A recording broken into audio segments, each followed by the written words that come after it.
Hi, I'm Elias, Vice President of Beaches Rotaract. I'm excited to be a part of the Read USA Multicultural Literacy Project. This video is made in collaboration with the Cummer Museum of Art and Gardens. I'm here in the historic Italian garden at the Cummer. In the 1930s, when Nina Cummer and Ellen Biddle Shipman designed this garden, the riverside community was residential with lots of green space. It looked very different from today. The streets were narrow and much quieter then. Jacksonville and Riverside have grown immensely in the 90 years since the garden's inception. Some people are surprised to find these beautiful, luscious gardens tucked behind the museum. To learn more about Nina Cummer and the Italian garden, visit the Cummer Museum of Art and Gardens. The Italian garden is located in an inconspicuous location behind the Cummer building and out of sight of passersby. But this garden isn't nearly as surprising as the one in Jayden's Impossible Garden by Melina Mangal, with illustrations by Ken Daly. Listen to this. Jayden loved nature. At school, he played outside during recess. On field trips, he pretended to be a scientist, collecting acorns, stones, and twigs. In Jayden's favorite books, he played in tree houses or climbed rocks. But after school, Jayden had to stay inside. "There's no nature here in the middle of the city," Mama said. Jayden knew there was. On his way home, he watched squirrels scrounge for snacks. He listened to the calls of cardinals. He felt fat, furry snowflakes as they fell from the sky and landed on his face.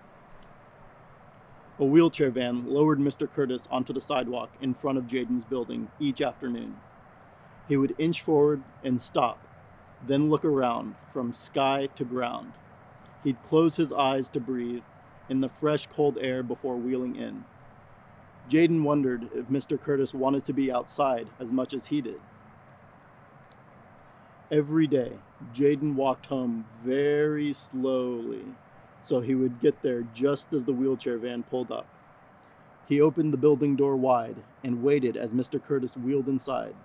"Thank you, Jayden," said Mr. Curtis. Mr. Curtis was outside one day as Jayden walked up. "What are you looking at?" Jayden asked. "That crocus," Mr. Curtis said. "How did it get there?" Jayden asked with awe. "Magic," Mr. Curtis winked. "Spring is here." Jayden smiled, wanting to stay. Then his shoulders slumped.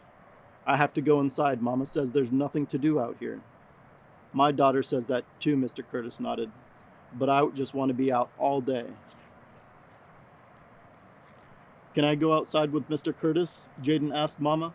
"He loves nature too." "What a kind idea," Mama said. "But Jayden, there's no nature here in the middle of the city." From then on, Jayden and Mr. Curtis met every day after school.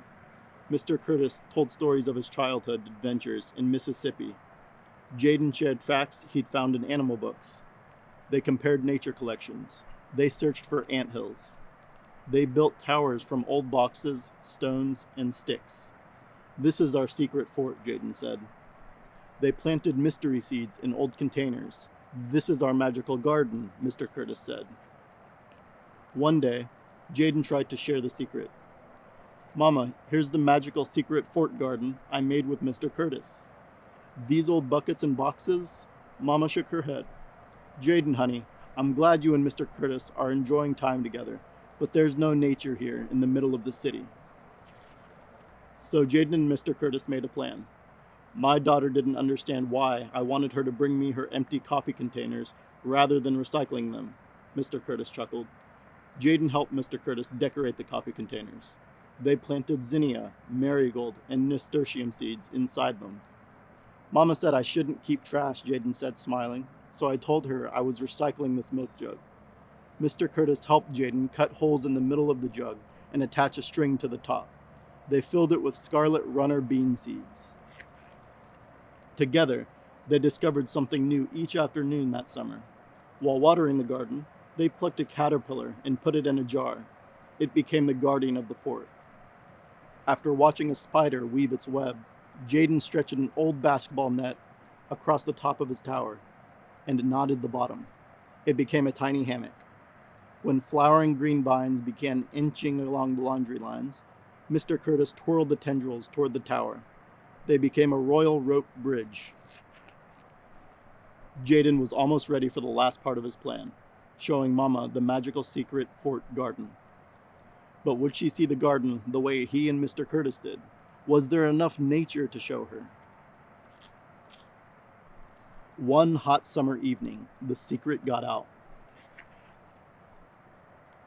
"Did you see those butterflies?" asked Shanice from down the hall.